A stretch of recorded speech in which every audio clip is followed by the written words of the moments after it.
let's square up the U.S. view. Congratulations, you're not crazy, as 50 years ago, APA drops homosexuality as a mental disorder.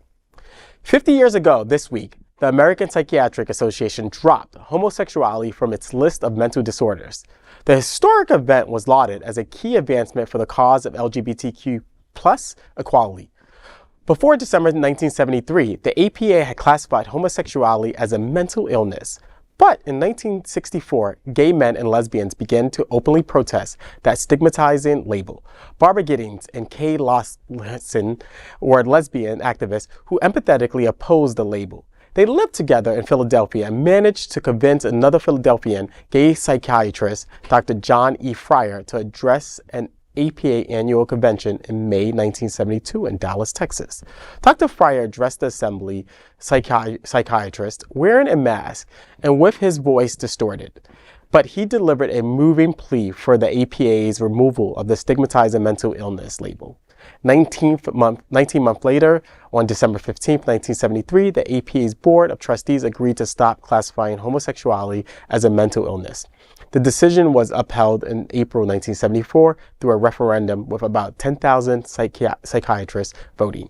The board also adopted a resolution deploring discrimination against lesbians and gay men in the fields of housing, employment, and licensing. The APA's actions made front-page news the next day in the venerable New York Times. Gay men and lesbians across the country felt a significant morale boost.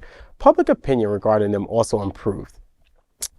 This is one of the things that they teach actually in graduate school. And this is actually something that is emphasized in one of the required class in terms of diversity, inclusion, and multicultural counseling and competencies.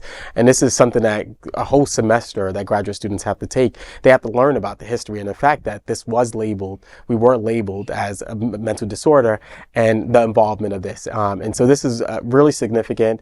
We were once not seen, we were once seen as having problems. Doc, 50 years ago. We're seen as like schizophrenic. To be honest with you, this was like labeled similar to being a schizophrenic person. And so we've made significant strides. What I appreciate though, because we still are battling with people who do believe that this is a mental illness. We're still battling with people who still believe in conversion therapy, although it's been from time after time after time again, it's been, shot down by, the lawmakers, and it's been shot down by the courts. This is still a battle that we still are dealing with in the mental health community. There's some people out there who still believe that we are seriously ill. I loved that picture with Gittings in it, and then Frank Kameny sitting next to her. Those are the people who made our history, and they were just amazing. Now, if the American Psychiatric Association would only classify Christian nationalism as a mental disorder, then we might be making some real progress. But we don't make progress by criticizing other people. All we do, as we saw in Wynwood, when you attack other people, you only escalate the problem. Yeah. But what is important is that even though it's been taken off that list, the negative impact of so many years and religion and conservative social values have left the stigma for so many people, not only in the United States, but definitely around the world, where the Christian right supports efforts in Africa and other places to put LGBTQ people to death. Yeah. And that is really criminal. Yeah. And that is something that we don't speak up enough about, that Uganda's law for the death penalty was pushed through because the Christian right supported those elected officials. And now the First Lady of Kenya has called for that law to be implemented in Kenya. Oh, wow. So these are extraordinarily dangerous things. And it's really probably important that psychiatrists and other healthcare professionals, mental health care professionals, speak out louder, because it's so important for people to realize this was a fallacy then, it's a fallacy now, and it will be a fallacy in the future. It's still scary back on U.S. soil. Just recently, I was talking with a young man at Walgreens on Sunrise, right next to you, and he's homeless. He's 21 years old, and so he and I had a conversation, and his parents because of what their therapist said to them, believes that he has mental disorder because he's gay. And the story is a little bit more convoluted, but the gist of it is that there are still therapists out there. There's still professionals who are pushing this, despite what APA has declared, over 50 years ago.